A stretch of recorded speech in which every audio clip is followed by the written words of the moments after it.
ವರ್ಷಗಳವರೆಗೆ ಮಳೆಗಾಲದಲ್ಲಿ ಗುಂಡಿಗಳನ್ನು ಎದುರಿಸಬೇಕಾಗಿತ್ತು. ಆದರೆ ಈ ವರ್ಷ ಈ ರಸ್ತೆಯ ಡಾಂಬರೀಕರಣದಿಂದ ವಾಹನ ಸವಾರರಿಗೆ ಕೊಂಚ ನಿರಾಳವಾಗಿದೆ. ಆದರೆ ಹಲವು ವಾರಗಳ ನಂತರ ಈ ರಸ್ತೆಯಲ್ಲಿ ದೊಡ್ಡ ಹೊಂಡಗಳು ಉಂಟಾಗಿ ವಾಹನ ಸವಾರರು ಪರದಾಡುವಂತಾಗಿದೆ. ಇಲ್ಲಿನ ಗುಂಡಿಗಳಲ್ಲಿ ವಾಹನಗಳು ಸಿಲುಕಿ ಅಥವಾ ದ್ವಿಚಕ್ರ ವಾಹನಗಳು ಹಾಳಾಗ್ತಾ ಇವೆ. ಆದಷ್ಟು ಬೇಗ ಗುಂಡಿಗಳನ್ನು ತುಂಬದಿದ್ರೆ ಈ ಮಾರ್ಗದಲ್ಲಿ ಸಣ್ಣ ವಾಹನಗಳು ಸಂಪೂರ್ಣ ಬಂದ್ ಆಗುವ ಸ್ಥಿತಿ ನಿರ್ಮಾಣವಾಗಿದೆ.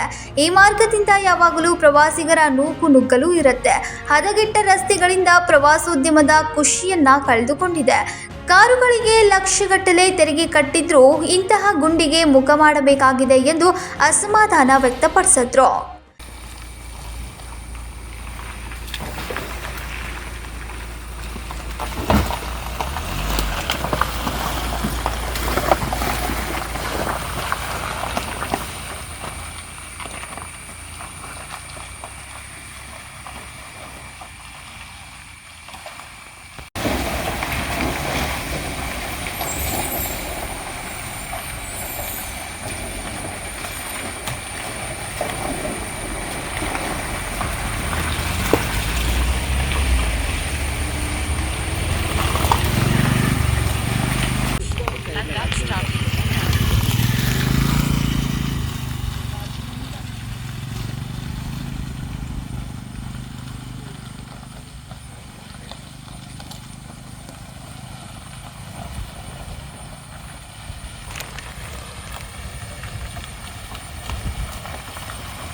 ನಿಖಿಲ್ ಅಸೂಕರ್, KMM ಕನ್ನಡ, ರಾಮನಗರ.